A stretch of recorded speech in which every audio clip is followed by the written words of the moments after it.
मंत्र प्रकट किया मेरे अहंकार को तोड़ने के लिए। ब्रह्मा जी ने भैरव की परिक्रमा कर कर तब स्तुति की है। ब्रह्मा जी भैरव की परिक्रमा, हनुमान जी की परिक्रमा, भैरव की परिक्रमा, शंकर भगवान की परिक्रमा, शिव जी के जितने रुद्र अवतार हैं, शंकर भगवान के जितने अंश अवतार हैं, इन सब की परिक्रमा का भाव 3 परिक्रमा का। कितनी परिक्रमा? 3। काल भैरव, भैरव की परिक्रमा कितनी होती है? जम के बोलो 3। हनुमान जी की परिक्रमा कितनी होती है? 3। शंकर के जितने अवतार, मेरे भोलेनाथ के जितने रुद्र अवतार हैं, मेरे शिव के जितने अवतार हैं, मेरे शंकर के जितने अंश अवतार हैं, उनकी सबकी परिक्रमा 3 है। सबकी परिक्रमा 3।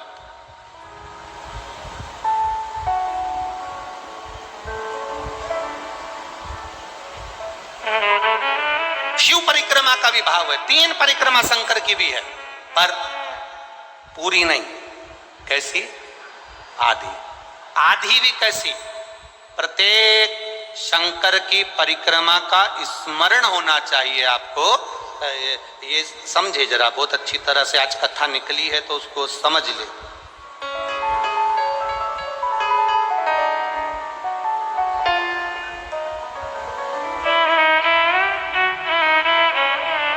जैसे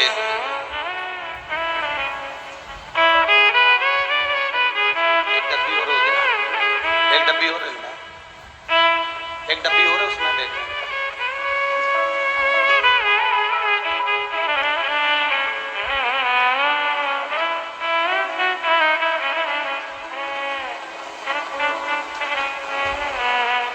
जैसे ये शिवलिंग है, बहुत सावधानी से समझना, सावन का महीना है, बहुत प्रेम से समझिएगा। शिव की आदि परिक्रमा जो हम करते हैं, उस परिक्रमा का फल हमें बाबा तब प्रदान करते हैं, वो समझने वाला विषय। ठीक है? ये शिवलिंग, ये जलाधारी, ये भगवान के चरणारविंद जहाँ गणेश, कार्तिकेय, अशोक सुंदरी है, उस स्थान का। अब मंदिर के बीच में गर्भगृह में ये शिवलिंग रखा है। हम जब परिक्रमा चालू करते हैं तो यहाँ से यूं गए और यहीं से हम वापिस आ गए, वापिस हम यहीं से आ गए। शंकर की परिक्रमा पूर्ण कब मानी गई? आधी परिक्रमा को पूर्ण कब कहा गया? शिव की परिक्रमा को हम पूर्ण कैसे मान सकते हैं? हम कहते हैं, हमारे शास्त्र कहते हैं कि शंकर की 3 परिक्रमा करो, या भगवान की 3 परिक्रमा करो, या देवता की 3 परिक्रमा करो। परिक्रमा का फल कब मिलता? परिक्रमा का अंश फल कब मिलता? शिवलिंग जलाधारी मंदिर के बीचों बीच। जब मंदिर के बीचों बीच है, नंदी बाहर है, आपने परिक्रमा करना प्रारंभ करा, पूजन करने के बाद यहाँ तक गए, यहाँ से पानी बहता है, जल बहता है, तो हम इसको लांघते नहीं है। नहीं लांघते ना, इसको लांघते नहीं है। जब हम परिक्रमा करने के लिए यहाँ तक जब पहुँचते हैं, पहुँचने के बाद यहीं से थोड़ा सा पीछे हटकर हमको शंकर के शिवलिंग के वहीं से खड़े होकर नंदी का दर्शन करना चाहिए। जब हम परिक्रमा कर कर वापिस लौटते हैं, नंदी का, इस शिवलिंग के सम्मुख से जब बाहर बैठे नंदी का हम दर्शन करते हैं और वापिस अपनी जगह पर आकर खड़े होते हैं, तब हमारी परिक्रमा एक पूरी मान ली जाती है और उसका फल हमें प्राप्त होता है। उस परिक्रमा का फल, हमने शंकर भगवान की परिक्रमा करी, किसी ने कहा आदि परिक्रमा करो, हम यहाँ तक गए, यहाँ से लौटकर वापिस आ गए।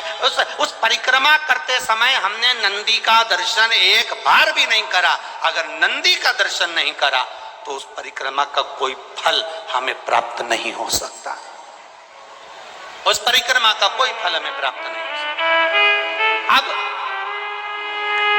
3 परिक्रमा हमारा वर्णन किया, तो 3 परिक्रमा क्या करोगे? यहाँ वापिस आओगे, यहाँ वापिस जाओगे क्या?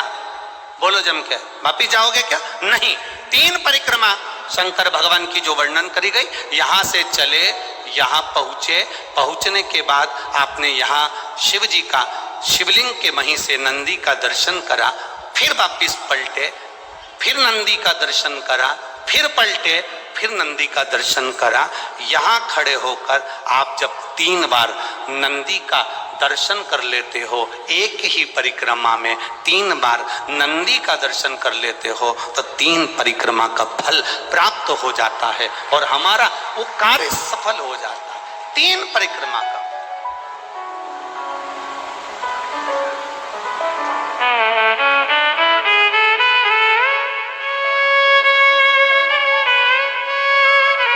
परिक्रमा का फल हमें प्राप्त।